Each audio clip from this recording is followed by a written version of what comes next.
Bonjour à tous. Bienvenue à ce premier rendez-vous des métiers de la construction organisé par le campus des métiers et des qualifications d'excellence, transition écologique et numérique de la construction Île-de-France.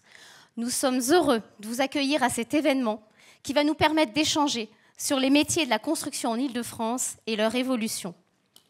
La mutation de la filière construction et la mise en œuvre de la transition écologique et numérique est primordiale aujourd'hui et pour l'avenir.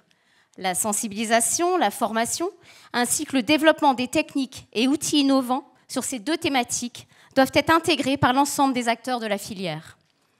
Le campus des métiers et des qualifications d'excellence, transition numérique et écologique de la construction propose, avec le soutien des acteurs politiques, une synergie entre les acteurs de la formation et les acteurs socio-économiques du secteur du bâtiment Île-de-France.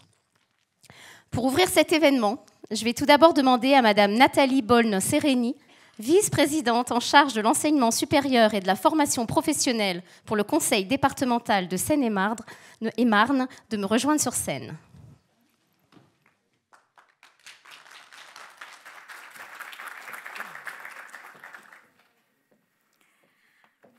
Bonjour à tous, Monsieur le recteur de l'Académie, Madame la vice-présidente de l'UGE, je tiens tous à vous remercier pour cette initiative, ici à la Cité des Cartes, qui accueille donc ce campus des métiers et des qualifications qui est porté par l'UPEC, et vous dire à quel point je suis vraiment heureuse, déjà que l'on me fait l'honneur de pouvoir ouvrir cette session, mais aussi que vous soyez ici tous issus de milieux très différents, et qui vont montrer, vous avez commencé à le dire, à quel point une synergie entre tous les acteurs de la formation, les acteurs institutionnels, les acteurs économiques est nécessaire pour que nous arrivions à promouvoir ces métiers, d'une part, qui rencontrent des difficultés, et vous êtes tous bien ici placés pour le savoir, mais aussi pour donner envie aux jeunes qui sont ici aujourd'hui, et que je remercie pour leur présence, d'avoir envie de vous positionner, de vous projeter dans ces métiers qui sont en pleine mutation. Vous le savez peut-être, depuis de nombreuses années, le département de Seine-et-Marne et l'UPEC travaillent main dans la main, notamment pour faciliter l'accès à l'enseignement supérieur de tous les Seine-et-Marnais. Nous avons en Seine-et-Marne une croissance démographique importante, dynamique. Nous avons un taux de réussite au baccalauréat supérieur à la moyenne régionale. Et pourtant, nous n'avons que 27% des actifs seine-et-marnais qui détiennent un diplôme de l'enseignement supérieur. Et pourtant, nous avons aussi un taux de poursuite des études au-delà du bac qui est inférieur à la moyenne régionale.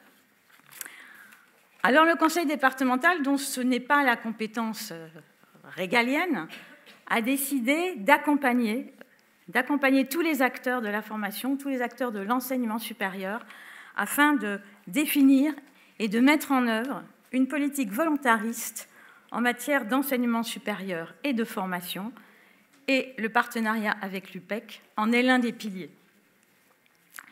Ce partenariat, nous l'avons renouvelé en 2020, et ça a permis au département d'accompagner des projets majeurs de l'UPEC, notamment le développement du campus universitaire de Fontainebleau, ou encore l'ouverture d'antennes universitaires sur notre territoire.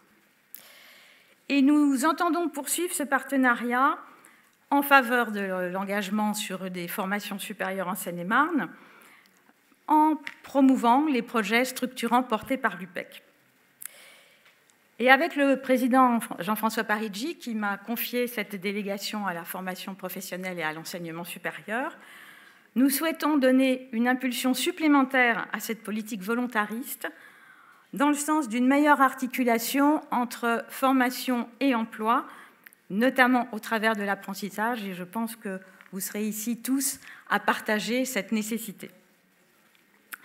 C'est donc une ambition forte dans la stratégie du nouvel exécutif départemental de faire mieux correspondre cette offre de formation aux besoins des entreprises et aussi aux attentes de ceux qui se lancent dans ces filières et qui ne cherchent plus maintenant uniquement un projet professionnel, mais aussi un projet de vie. Il faut donc faire évoluer ces filières et plus particulièrement celle de la construction durable. Or, vous savez que le département est un grand donneur d'ordre sur les métiers des BTP. Nous avons maintenant mis en place des cahiers des charges où nous avons des fortes demandes d'utilisation de matériaux biosourcés. Nous faisons des MPGP, tout cela de manière à faire évoluer, à impulser une démarche vers des marchés qui auront un impact sur notre développement durable. Et c'est dans cet engagement-là qu'en 2019, nous avons choisi de porter notre soutien à la candidature de l'UPEC sur cet appel à projet CMQ Excellence, Transition écologique et numérique de la construction. C'est une filière qui, en effet, pour la Seine-et-Marne, est extrêmement importante, puisque c'est 15% des entreprises seine-et-marnaises, c'est 8% des emplois. Et je sais qu'il y a des chefs d'entreprise ici, vraiment les saluer, parce que vous avez traversé une période extrêmement difficile avec la crise sanitaire.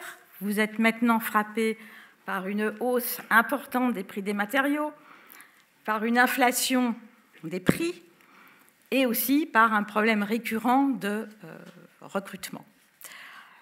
Nous étions hier avec le président Jean-François Parigi sur le territoire melunais pour aller à la rencontre des entreprises, et nous avions choisi des entreprises justement du bâtiment. C'était pas un choix délibéré parce que j'étais parmi vous aujourd'hui, mais c'est fort bien tombé parce que nous avons eu vraiment l'occasion de rencontrer des entreprises qui se sont volontairement engagés dans une démarche d'éco-construction. Nous avons visité une entreprise qui travaille sur le béton bas carbone, une autre entreprise qui a répondu au marché d'appel d'offres du Grand Paris et qui réalise aujourd'hui les carrelages de la ligne 14, les pavés, le pavement des gares du Grand Paris, et qui nous disait: nous avons cherché à répondre à cet appel d'offres, et c'est 15 ans de travail, c'est 6 ans d'appel d'offres, et c'est 4 ans de préparation de chantier. Donc je pense que c'est pour ces métiers vraiment une démarche extrêmement difficile, extrêmement volontariste, et des événements comme aujourd'hui sont vraiment majeurs pour aider les entreprises à se projeter sur la possibilité d'aller sur ces marchés-là. Sachez que le département continuera à poursuivre son engagement à vos côtés, que vous soyez acteurs de la formation, que vous soyez entreprise, et que vous pourrez bien sûr vous associer à notre volonté de voir se développer notre territoire. Je vous souhaite à tous un excellent colloque. Merci.